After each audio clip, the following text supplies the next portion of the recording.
विक्रम पंटा को पुणी झटका जेल रे रहिबे विक्रम पिटिशन को खारज कला कोर्ट उपर कोर्ट को जीवे वकिल। हाँ आज्ञा पीतवास पंडा हत्या मामला रे सजा भोगुछंती बीजेडी पूर्वतन विधायक तथा गंजाम जिला सभापति विक्रम पंडा।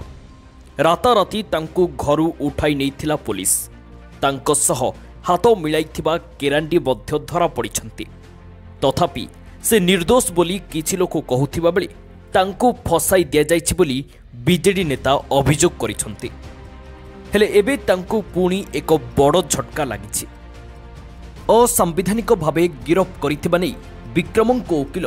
गत 21 तारिख राति एसडीजीएम कोर्ट रे पिटिशन दाखल करिथिले।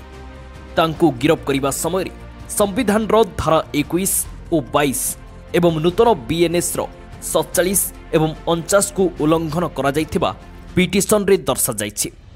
कारण संविधान धारा 21 और 22 अनुसार जदि जने अभियुक्त को गिरफ करा जाउछि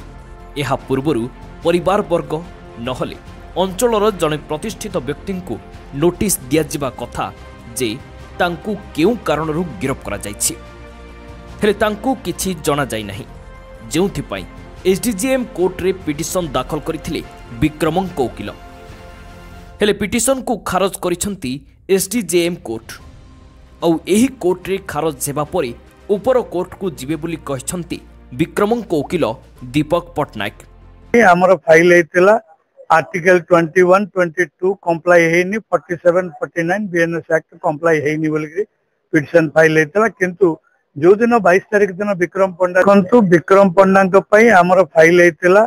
आर्टिकल 21 22 कंप्लाई हेनी 47 49 बीएनएस एक्ट कंप्लाई हेनी बोली पिटिशन फाइल हेतिला किंतु जो दिन 22 तारिख दिन विक्रम पंडा जो आसले फरवर्ड हेतिले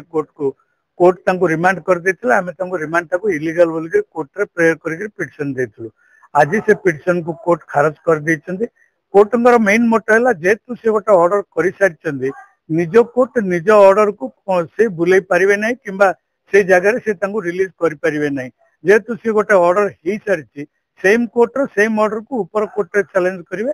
तळ कोर्ट ताको देई परिवे नै से ग्राउंड रे से ताको रिजेक्ट करिछंदी।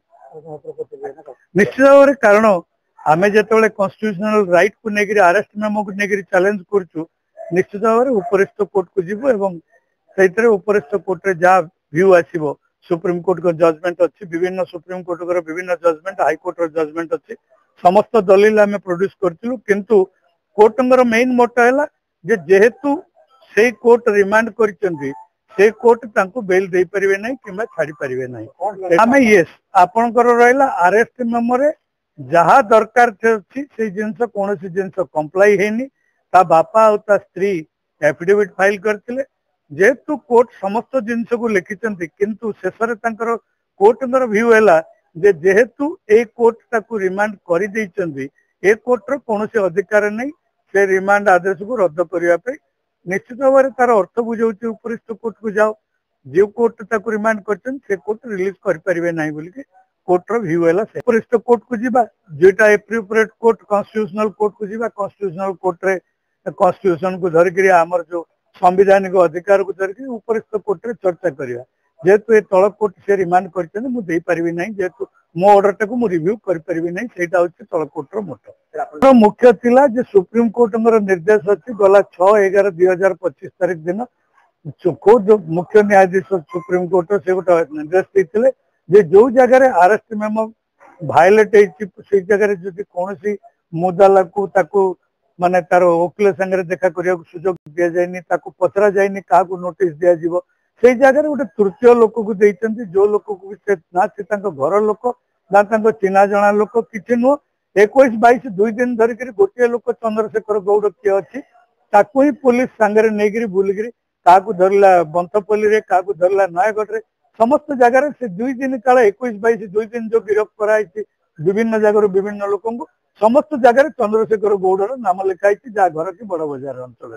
तेणु से जगह से कंप्लीट वायलेट कर जो कलम 7 कहते घर प्रथम प्रायोरिटी होची घर लोक द्वितीय होची जने मान्यगण्य व्यक्ति संपृक्त अंचल धरी नियंतु आज आपन बिजुपुर रे धरा हैला बिजुपुर रे जदि ता घर लोक मना करिवे से पुलिस लिखिबो घर लोक मना कले बोलिक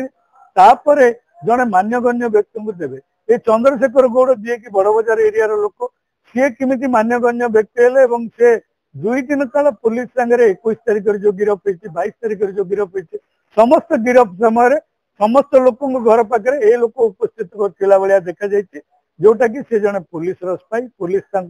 व्यवहार कर जगह ग्रॉस इरेगुलेट यहाँ कॉन्स्टिट्यूशनल राइट उपर हम चैलेंज करके जाऊँ निश्चित भाव उपरिस्थ कोर्ट आम दाखल कर अन्यपटे पूर्वर विक्रम पंडा को रिमांड मंजूर होइथिबा जोगु एही पिटिशन को मंजूर करि परिबे नाही बोली स्पष्ट करिसंती ब्रह्मपुर एसडीजेएम कोर्ट। प्राय 25 दिन हेबो जेल रे अछंती विक्रम पंडा। एबे भी लोकंक मनरे विश्वास रहिछि विक्रम पंडा निर्दोष हेले आईन प्रमाण सह जाइछि आउ एबे पुणी जेल रे रहिबे विक्रम पंडा। तेबे देखा जाऊ केबे तांकु बेल मिलुछि। Bureau report Odisha news now.